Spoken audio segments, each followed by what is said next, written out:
আপনি কিভাবে বলেন সে দেশে আসবে? ট্রাইব্যুনালে তার ফাঁসির রায় হয়েছে, আপনি কিভাবে বলেন যে সে বাংলাদেশের বর্তমান প্রধানমন্ত্রী যিনি তারেক রহমান তাকে সটিয়ে দিয়ে সে বাংলাদেশের হাল ধরবে? এটা কি সম্ভব আদৌ? আপনি কিভাবে তার সাপোর্ট টানেন?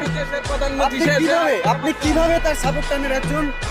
একজন মৃত্যুদণ্ড আসামি যিনি কিনা এই 24-এর যত গণহত্যা হয় তার প্রধান আসামি তিনি, আপনি কিভাবে তার সাপোর্ট টানেন? আপনি কিভাবে বলেন সে দেশে আসবে?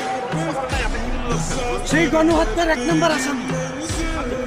আপনার ট্রাইব্যুনালে তার ফাঁসির রায় হয়েছে, ভারত থেকে আনার প্রক্রিয়া চলছে, আপনি কিভাবে বলেন যে সে বাংলাদেশের বর্তমান প্রধানমন্ত্রী যিনি তারেক রহমান তাকে সটিয়ে দিয়ে সে বাংলাদেশের হাল ধরবে? এটা কি সম্ভব আদৌ? তাহলে আপনি হচ্ছে স্বৈরাচারের দোষর। আপনি আওয়ামী লীগের সময় এই 10 নম্বরে টেন্ডারবাজি করছেন, চাঁদাবাজি করছেন। এখন আপনি সোশ্যাল মিডিয়ায় আপনার সেই পলাতক নেত্রীকে দেখানোর জন্য আপনি মিডিয়ার সামনে এসে আপনি বলতেছেন আওয়ামী লীগ দেশে আসবে, আওয়ামী লীগ দেশের রাষ্ট্র ক্ষমতায় যাবে।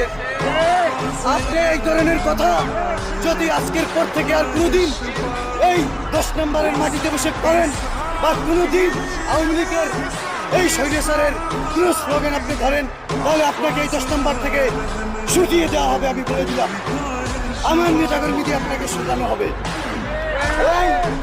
এইখানকার আনপাবলিক আপনাকে পিটাবে। আমি আপনাকে আজকে এই মুহূর্তে এখান থেকে আপনাকে চলে যাওয়ার জন্য আমি অনুরোধ করছি। নইলে আপনার যে সাধারণ পাবলিক 24-এর ছাত্র জনতা এখানে আছে, আপনাকে কিন্তু ভালো ছাড়বে না। হাসিনারে ছাড়ে নাই।